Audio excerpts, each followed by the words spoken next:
Hi hello everyone welcome back to Sridevi Telugu అమ్మాయి channel. ఈరోజు video వచ్చేసి శ్రావణ మాసంలో ఎక్కువగా వండుకుంటారు కదా అరిసెలు, నిప్పట్లు అంటారు. ఒక్కొక్కళ్ళు ఒక్కొక్క సైడ్ ఒక్కోలా అంటారు. మా సైడ్ వచ్చేసి అరిసెలు బియ్యం వచ్చేసి ఇలా 2 days నానబెట్టుకోవాలి. 4 kilos తీసుకున్నాం మేము వచ్చేసి. 4 kilos వచ్చేసి ఇలా బకెట్లో నానబెట్టుకొని బాగా వాటర్ అంతా వంచేయాలి. స్మెల్ వస్తాయి. వాటర్ కానీ ఎక్కువ కడుక్కోవటం అలా చేయాలి. 2 days నానబెట్టేస్తాం. బియ్యాన్ని బాగా వాటర్ అంతా తీసేయడానికి ఒక క్లాత్ తీసుకొని ఆ క్లాత్లో ఆ బియ్యం మొత్తం వేసి వాటర్ అంతా తీసేసేయండి. వాటర్ తీసేస్తేనే పిండి బాగా వేయటానికి కుదురుతుంది. పిండి కూడా బాగా వస్తుంది. మేము వచ్చేసి 4 kilos రైస్ నానబెట్టాము. ఇవి వచ్చేసి ఫ్రెష్గా వస్తాయి కదా ఇప్పుడు ఈ శ్రావణ మాసంలో. ఆ వడ్ల నుంచి ఆ రైస్ ఇంట్లో మిల్లు తిప్పిన రైస్ పెట్టి చేసుకుంటున్నాము. ఇట్లా అంతా వాటర్ అంతా వెళ్ళిపోవాలి. రైస్లో ఎక్కువ వాటర్ ఉంటే పిండి ఎక్కువగా రాదు.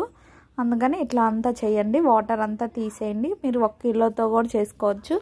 సేమ్ ఇదే ప్రాసెస్లో శ్రావణ మాసంలో ఎక్కువగా వండుకుంటారు కాబట్టి చూపిస్తున్నాను. నెక్స్ట్ పిండి బయటకు వచ్చేసి ఇలా ఒక స్ట్రెయిన్ తీసుకొని ఆ స్ట్రెయిన్లో జల్లెడ పట్టుకోవాలి. పిండి ఏదన్నా గరుకు అలా ఉంటే వచ్చేస్తుంది. మేము వచ్చేసి మరపట్టించేసాము. మరపట్టించినాక ఇలా పిండి అంతా మళ్ళీ ఒక క్లాత్లోనో ఒక ప్లేట్లోనో వేసుకొని ఇదంతా తీసేయాలి.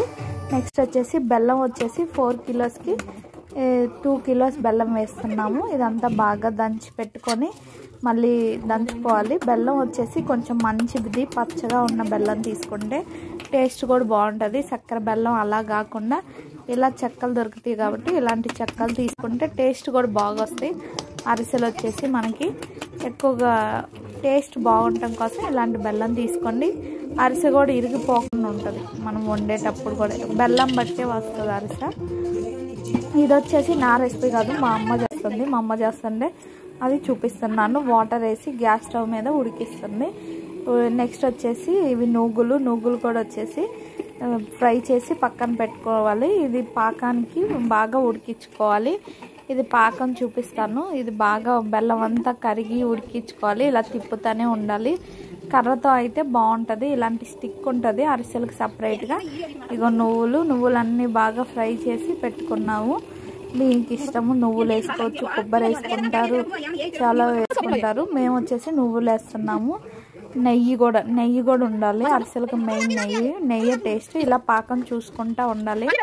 వాటర్లో వేసుకొని మనం పాకం కానీ ముద్ర అయిందంటే మళ్ళీ అరిసె రాదు. ఇదిగో ఇలా చూపిస్తుంది కదా అలా చూసుకోండి. పాకంని వాటర్లో వేసి ఈ కంటెస్టెంట్లో వస్తే ఇంకా అయిపోయినట్టే. కొంచెం తీగగా అట్లా ఉంటే పిండి వేసి ఇలా బాగా తిప్పుకోవాలి. లంప్స్ లేకుండా, ఉండలు లేకుండా. ఎంత తిప్పితే అంత టేస్ట్ బాగుంటుంది. ఉండలు వచ్చిందంటే అరిసె రాదు, సరిగా విరిగిపోతాయి. లంప్స్ లేకుండా బాగా తిప్పండి. పిండి అంతా మనం ఎంత పిండి వేసుకుంటామో అంత పిండి బాగా తిప్పుకోవాలి. ఇది చూడండి ఇలా బాగా స్టిక్ అయితే స్టిక్తో బాగా తిప్పగలుగుతారు. ఎనర్జీ కూడా బాగా కావాలి తిప్పడానికి మాత్రం. ఈ అరిసెలు చేయడానికి మాత్రం 2-3 కావాల్సి వస్తుంది. ఎందుకంటే తిప్పడానికి ఒకళ్ళు, పట్టుకోవటానికి ఒకళ్ళు, అట్లా చూడండి ఎంత కష్టపడుతున్నామో అరిసెలు చేయడానికి. ఇలా అంత పిండి వేసుకొని జార్ లేకుండా గట్టిగా అయ్యేదాకా తిప్పుకోవాలి. ఇలా అంత పిండి అంతా మిక్స్ అవ్వాలి. ఎక్కడ తెల్లగా అట్లా లేకుండా అంతా మిక్స్ చేసుకొని చూసుకుంటా వినండి. అది అలా ఎత్తితే జారుగా ఉండకుండా గట్టిగా అయితే అది సరిపోయిద్ది.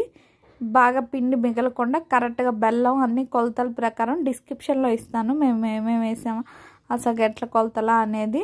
ఆ కొలతల ప్రకారం ఒకసారి చెక్ చేయండి. నీకు చెప్పే ఇలా వచ్చేసి అంత చుట్టూరుదంతా నీట్గా తీసుకొని ఇంకా ఈ కన్సిస్టెంట్లో ఉంటే సరిపోయిద్ది. చూడండి వేడిగా ఉంటుంది కాబట్టి చల్లారాలకే బిగిసిపోయిద్ది. ఇంకా వచ్చేసి నెక్స్ట్ వచ్చేసి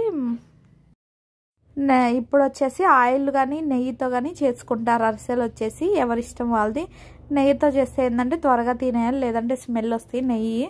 మేము వచ్చేసి ఆయిల్తోనే చేస్తున్నాం. ఆయిల్ డీప్ ఫ్రై అవ్వాలి. బాగా కాగబెట్టుకొని ఇంతలో కొంచెం ప్లేట్లో వేసుకుంటా చేసుకోవాలి. అంతా ఒకేసారి చేయటానికి కుదరదు కాబట్టి చల్లార్చకుండా ఆ మూత పెట్టేసుకోవాలి. అది వేడిపోకుండా.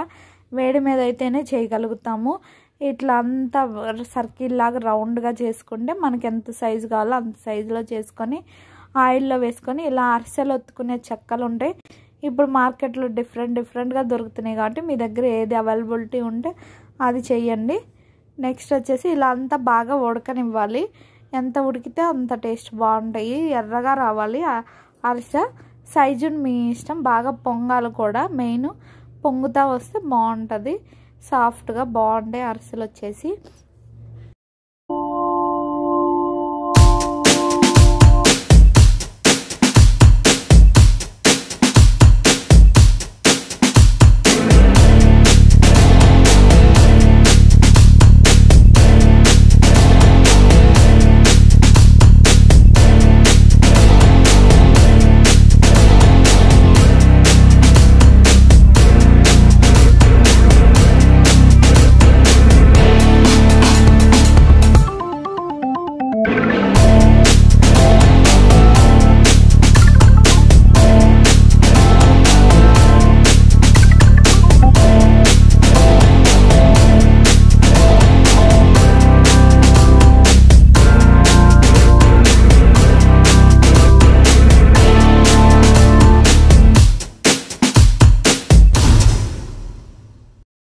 ఫైనల్గా ఇలా చేసుకుంటూ ఉండాలి. ఇంకా అరిసెలు అంతా ఇగో మేము వచ్చేసి ఇలా ప్రిపేర్ చేసాం అరిసెలు.